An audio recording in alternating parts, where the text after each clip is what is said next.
Rita, seja muito bem-vindo à nossa programação aqui na tela. Eu quero começar falando contigo sobre a indicação de Fernando Haddad para Dário Durigan, que deve então assumir a pasta do Ministério da Fazenda. Como que você, Rita, enxerga essa mudança no Ministério da Fazenda? Oi, Gustavo. A gente enxerga, uma mudança que significa a permanência do modelo de uma política fiscal mais expansionista. Então, teremos mais do mesmo, Dário Durigan, assim como o Rogério Seron, que deve ser o número 2, o secretário adjunto, os dois trabalham e trabalhavam com Haddad desde a Prefeitura de São Paulo. Então, nós teremos a manutenção dessa política fiscal mais expansionista, só lembrando que o Rogério Seron é um dos pais do arcabouço fiscal. E o arcabouço fiscal, que foi festejado quando foi aprovado, eu não chamo ele de arcabouço, eu chamo ele de calabouço, porque no final das contas, o que nós tivemos foi um exagero no nível das despesas extraordinárias que não entraram na conta. E desde a sua aprovação no Congresso, o arcabouço teve as suas metas mudadas para pior e o governo, quando cumpre, ele cumpre no limite, que é o que deve acontecer agora em 2025, nas contas de 2025.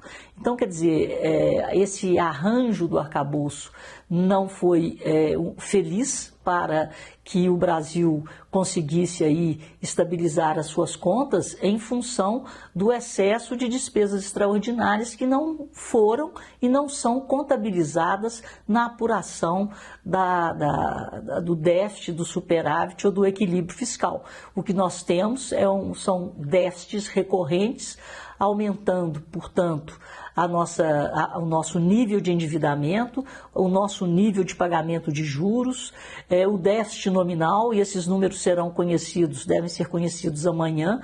Nós já estamos aí com uma relação dívida bruta PIB de 79%, que deve piorar, e temos essa política fiscal nos conduzindo para um caos em 2027, seja qual for o novo presidente, o novo gestor desse imbróglio, que são as contas públicas brasileiras, longe da responsabilidade fiscal. Ainda falando sobre a política monetária aqui do país, o dólar continua renovando as mínimas. Ele está custando agora R$ 5,19, um dos menores valores que a gente vê desde maio de 2024, quando o dólar estava em R$ 5,15. O que essa cotação mais fraca do dólar, uma valorização forte do real, pode pesar aí na política monetária do Brasil, com Dário Durigan, principalmente à frente da pasta? Pois é, o grande problema é que o Banco Central, ele, de forma reiterada, ele fala claramente, explicitamente, isso é óbvio, que a política monetária e a política fiscal, elas têm que ir na mesma direção para que a gente sinta o efeito no nível de juros. Ou seja, se nós temos uma política monetária restritiva, como nós temos, com uma taxa de juros a 15%, a política fiscal tinha que dar a mão, São gêmeos, univitelinos. Então, a política fiscal teria que dar a mão para a política monetária e ir no mesmo sentido. Ou seja, reduzir despesas, cortar gastos. E não é o que acontece aqui no Brasil.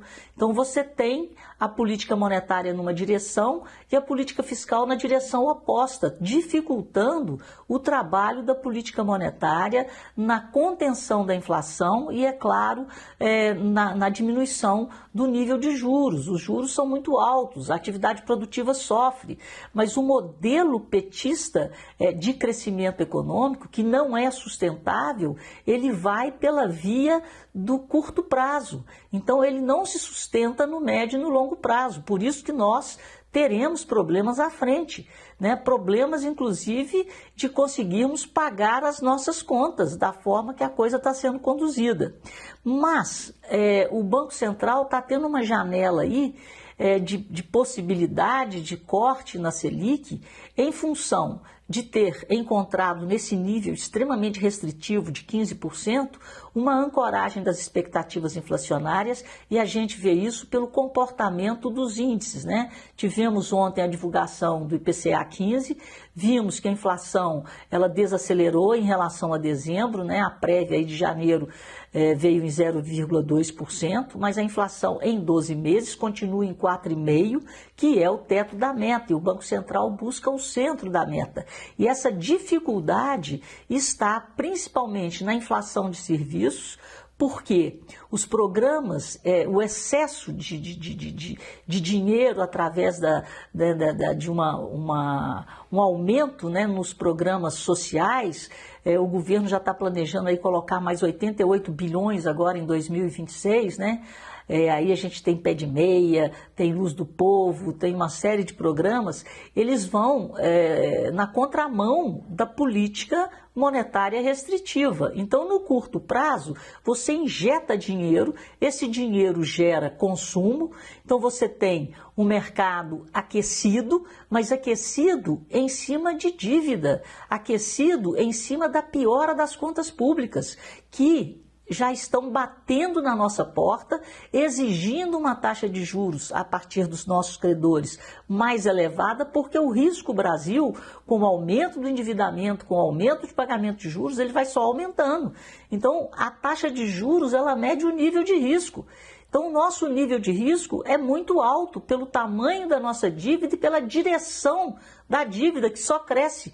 Não há uma estabilidade da dívida e muito menos uma diminuição dessa dívida. Esse é o sinal necessário para que os juros possam cair no Brasil de forma significativa e sustentável, com um crescimento sustentável que se dá pelo investimento e pelo aumento da produtividade. Então, o único setor no Brasil que cresce com aumento de produtividade é o agro. O resto não. O resto é turbinado por esses programas do governo. Então, é um crescimento, uma taxa de desemprego, um crescimento que são, até certo ponto, fictícios, porque ali, no médio prazo, a conta vem. E quem vai pagar a conta, e nós já estamos pagando através dos juros, através do serviço da dívida, nós estamos pagando 1 trilhão de juros por ano, isso é um absurdo. Então, o país não se sustenta, porque ele não investe, ele gasta. Ele gasta sem criar um aumento na sua capacidade produtiva, um aumento na produtividade, e é por aí que nós estamos indo. Um crescimento que não se sustenta, e é um crescimento feito a partir do aumento da dívida, que traz um aumento no custo de carregamento dessa dívida, que é o pagamento de juros, e é isso que nós vamos viver em 2026. Portanto, existe pouco espaço para o Banco Central cortar os juros, e esse espaço hoje está sendo dado pela queda do dólar. O dólar já caiu em um ano quase 12%. Então, com certeza, a partir de março, nós teremos o início dessa flexibilização, mas o corte vai ser um corte modesto, 0,25, meio, olhe lá, porque a projeção é da gente terminar o ano com uma Selic em 12,25, isso é muito juros. Então, corta, mas o corte, ele não traz aquele benefício do alívio para a economia real. Então, continuamos um país de agiotas, um país onde a melhor coisa a fazer é ter dinheiro e não investir no setor produtivo e produzir bens e serviços que trazem o crescimento sustentável. O PIB é a produção. O dinheiro, ele tem que ser a consequência da produção. Aqui não. Primeiro você quer dinheiro e com dinheiro você não quer fazer outra coisa, a não ser viver de juros. E os juros é o sangue da população que não vê um país colocar em prática todo o potencial que ele tem de ser, sim, uma das maiores economias do mundo pelo lado real e não pelo lado financeiro. Rita, daqui a pouco eu volto a falar sobre o Ministério da Fazenda. Eu vou aproveitar o seu gancho falando dos juros. Hoje a gente tem a decisão do Copom aqui no Brasil e do FONC nos Estados Unidos. Falando especificamente aqui do Brasil, o BOFA, Bank of America, vai na contramão das projeções do mercado como um todo, que esperam um corte a partir de março, e diz que o corte deveria acontecer hoje mesmo, principalmente porque nós temos um boletim Focus apontando o IPCA desacelerando. O IPCA 15 também veio abaixo da expectativa do mercado e que isso seria o suficiente para que esse corte de 0,25 pontos, pelo menos, acontecesse hoje. Você concorda com essa visão? Você acredita que, sim, o Banco Central tem que fazer esse corte agora, ou que essa cautela que o Banco Central está aplicando em manter a taxa de juros em 15% é o correto a se fazer?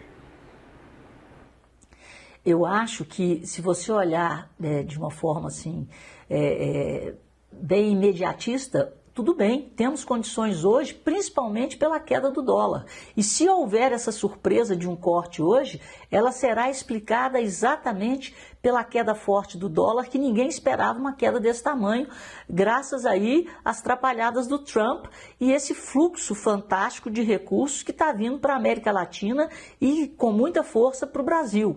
Então, existe sim essa condição hoje, mas o problema do Brasil não é o hoje. O problema do Brasil é o amanhã. Porque o problema do Brasil é o amanhã pela falta de um conserto estrutural nas contas públicas. Então não adianta a gente cortar hoje para ter que elevar os juros amanhã. Então é necessário sim uma taxa de juros mais elevada em função do risco e em função do comportamento da nossa relação dívida-PIB, que é onde os nossos credores miram, em função da geração de um déficit nominal que é o primário mais o pagamento de juros cada vez mais elevado, quer dizer, e um serviço da dívida, né, um pagamento de juros que vai só crescendo.